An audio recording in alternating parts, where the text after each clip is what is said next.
I'm walking around in the Copenhagen rain. That's my house there, that purple house. We live in a place called Tong Salar, which is like the main area of Copenhagen. It's absolutely beautiful. Like this is my street. Just love it. Anyway, yeah, my testosterone story started in my early 30s. Things just started going southwards. You know, I had the testosterone level of 300 nanograms per deciliter, which is very low. For someone in their 30s, it's incredibly low. And the doctor saying to me, that's completely fine. I look back on some of my estradiol checks from many years ago and just seeing it was incredibly high. And if you have high estrogen along with low testosterone, you're going to feel fucking shit. And I think that is what most men are going through. It's not necessarily just low testosterone. I think it's coupled with high estrogen. Estradiol, to be specific. When I moved to Thailand, my testosterone actually doubled. I went from 330 nanograms per deciliter to 606 nanograms per deciliter. Why do I think that happened? One, sunlight. You know, Melbourne's fucking cold in the winter. There's not much sun. The second reason, coaching for me in my last few years got very, very intense. Day sessions, night sessions, day in, day out. And I was just not eating enough. And I was especially not eating enough fat, enough protein, both of which are essential for testosterone, especially the fat, man. You make hormones from cholesterol.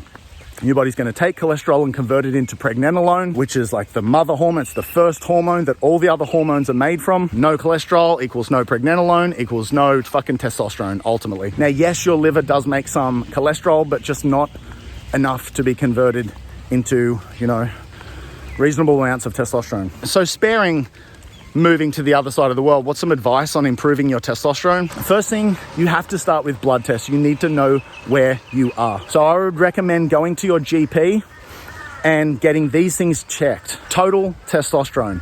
I believe this needs to be above 600 nanograms per deciliter. Second thing you need checked is your free testosterone. Now, this is a big thing. A lot of people get their total testosterone checked and they go, oh, it's 700. That's a good figure. I'm fine.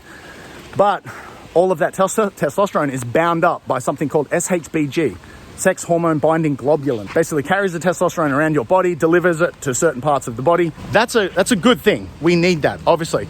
But again, if that's too high, your free testosterone is going to be very low. I can give you a natural supplement at the end of this video that I think will help with that. Third thing you need checked is your estrogen. Now, specifically, you need your estradiol checked, your E2, your estrogen 2. If this is high, especially if your testosterone is low, you are going to feel awful.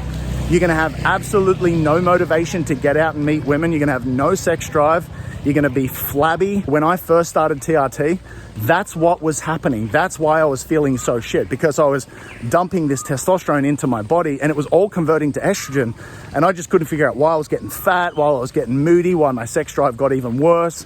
Everything just took a huge dive. It was because of the estradiol. So again, I can give you a natural supplement at the end of this that's going to help that. Fourth thing that you want checked is your SHBG. This is this binding protein that I mentioned before. Also, what you want checked is LH and FSH, so luteinizing hormone and follicle stimulating hormone. So these are the chemical messengers from your brain to your balls that make testosterone and sperm. If that signal is weak, if that signal is low, that is going to be the cause of your low testosterone and your low testosterone symptoms. I would also suggest getting a thyroid panel check, specifically TSH, thyroid stimulating hormone, and free T3, because they really do contribute to hormone production in men. Something else that I would recommend getting tested is your DHT, your dihydrotestosterone. Now, this is what testosterone converts into after testosterone, dihydrotestosterone. It is actually a much more potent version of testosterone. It's the hormone that basically converted you from a boy into a man. On this note as well, if you have ever taken finasteride, which is a very commonly prescribed drug for hair loss, if you've taken that in the past, even only a couple of times, absolutely include DHT in your blood test. One other thing that could be worth checking as well is prolactin, especially if you are in a relationship, especially if you've had kids. So how can you do it naturally? Number one, weight. You have to lose weight. When your body makes testosterone, it converts some of that testosterone to estrogen, because men need estrogen. Not a lot, but we do need some. And the way your body makes that estrogen is it converts testosterone to estrogen through a process called aromatization. So there's an enzyme in your body called aromatase, and that's the purpose of this enzyme in your body. It's to convert testosterone to estrogen. Now, the more fat that you have on your body, the more aromatase enzyme you have in your body, i.e. the fatter that you are, the more testosterone you're going to convert into estrogen. A lot of men get in this cycle. Their estrogen goes up, their testosterone goes down, and you feel like shit, you look like shit. It's harder to get out and do things like the gym and train. So losing weight is just the biggest thing for testosterone. If you're wanting to raise your testosterone, you need to lose weight. Second thing, and seemingly in contrast to that, you have to eat enough, especially protein and fat, for the reasons that I mentioned before. Low-fat diets are going to absolutely tank your testosterone. Another big one as well is exercise, obviously. Specifically weight training and high-intensity exercise. Both of these have been shown to increase testosterone. They're also going to help you with the weight thing as well. Cortisol, man. If you're living a really stressful life and you're drinking a ton of coffee and you're flooding your body with cortisol, it's gonna tank your testosterone. Sleep obviously is an enormous one. You can look into that on your own. If you're sleeping like shit, if you have sleep apnea, if you are just not getting the deep sleep that you need, it's gonna tank your testosterone. So what are some supplements that can just help you with this? So the first one I would recommend is boron. Boron is gonna help your body turn more of your total testosterone into free testosterone. You can take anywhere from 3 to 10 milligrams per day of boron. It's a natural supplement. It's a cheap supplement that you could probably find in most vitamin stores in your city or online. Another I would strongly recommend is something called DIM.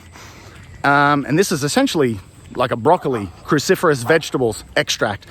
This is going to help your liver metabolize estrogen. Those two supplements alone are going to make a very big difference if you are losing weight, increasing your sun exposure. You should be getting a lot of sun exposure every single day, even on your balls, bro. If you have a balcony, go sit on it naked, get some sunlight on your chest and on your balls. It's going to help. Zinc is another big one as well. It's going to lower that aromatizing process.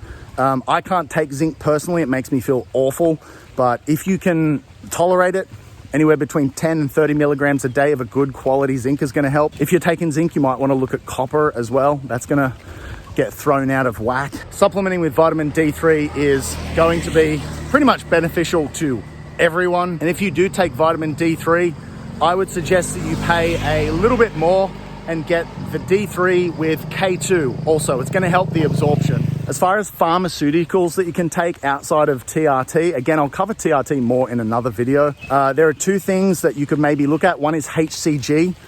HCG is an LH, luteinizing hormone mimicker, that little signal from your brain to your balls. So that's going to increase your testosterone production. Another one you can try is clomiphene citrate. Blocks the estrogen receptors in your brain. So your body is like, oh shit, we need to make more estrogen. And the way that it does that is through testosterone. But yeah, this is so incredibly important, man.